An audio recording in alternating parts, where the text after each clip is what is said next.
All right, welcome back to Jay's Bass Channel, and we're talking again about my favorite bass amps, and that's a series called Jay's Favorite Bass Amps. And number 2 we have here is something that's a little off the beaten path. It's an older solid state amp. Is the AMP420 bass head, and it's an old company called Amplified Music Products. And this is a really old solid state head. These were popular, like one of the more famous people that played this amp was Jaco Pastorius, and they were very popular, I guess, back in the 80s. And these predated some other amps like SWR and some other popular bass amps. And I think maybe that some of the SWR designs maybe came from this amp. This maybe has some lineage, I think, to the acoustic people as well from way back. But what's really interesting about this is Gibson bought this design and offered this amp as, I think, a 440 or something like that. Then after that, the guy that worked with those amps was basically took this amp and turned it into what's called a Thunderfunk amp. And the Thunderfunk amp is a very popular, older, out of production amp that is basically patterned after this amp. It's just a slight modification of this amp. But this is the OG, the original, and I can remember these things from the early 80s. I remember I knew a guy that actually bought one, and I've known about these amps for a long time. And I was up in Nashville at a place called Tone Central Station, which is a very cool music store if you want to check it out. So check out Tone Central Station if you find yourself in Nashville. Very cool old school music guys there. And they had this one. I think it was $300. It had a couple of problems. It was just dirty and such. And I got it for about $300. I always wanted one of these kind of things because it's an old kind of holy grail, old school amp that people always talked about. Sometimes I buy these things and I'm like, get it? And I'm like, I don't get it, you know. But this one I do. It's a really great sounding amp. And it's got a limiter in here that works kind of okay. It's got volume and a master volume. What's really cool that it's got is a tilt control that shifts the whole sound from the lows over kind of to the highs, and the highs to the lows. It tilts the entire frequency response of the amp. So what I've done here is there's no real EQ going on. I don't use this EQ section on very many amps. This is all kind of sweep EQs. I just use the bass and the treble knob on this one a little bit. But I use that when I just need to shift. If the whole thing needs brightening up and thinning out of the low end a little bit, I can use the shift knob. And that you'll start to see coming back in a lot of modern designs. The shift knob is a very, very cool kind of EQ thing. So this is a very straight up.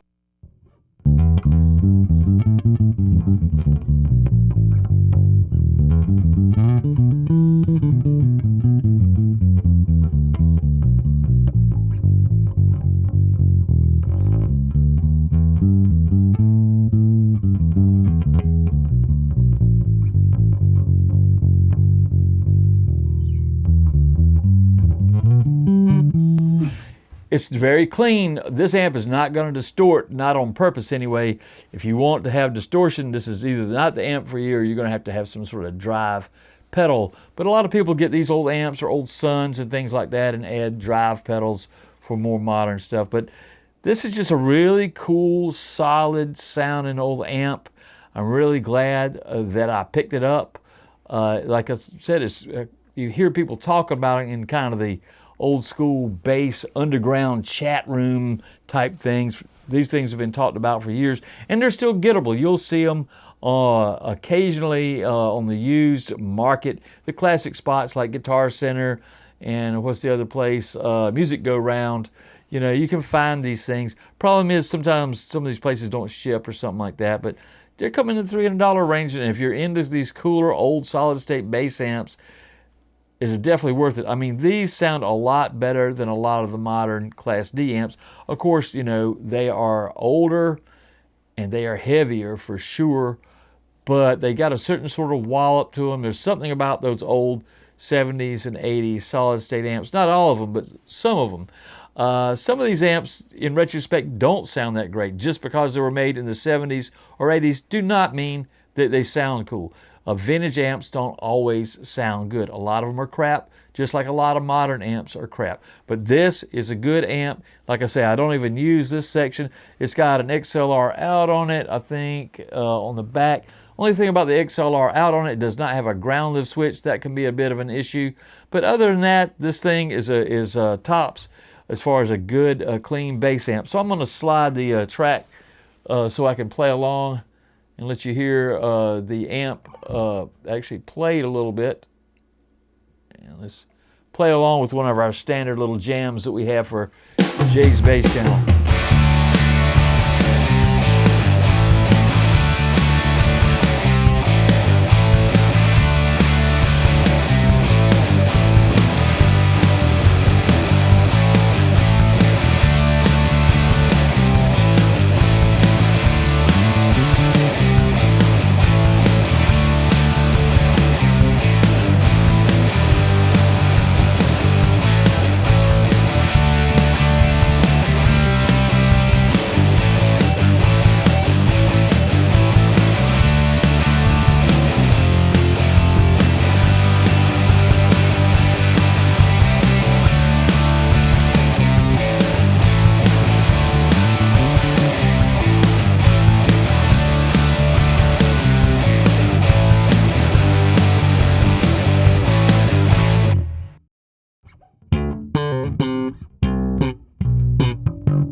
Great amp, and what can I say about it?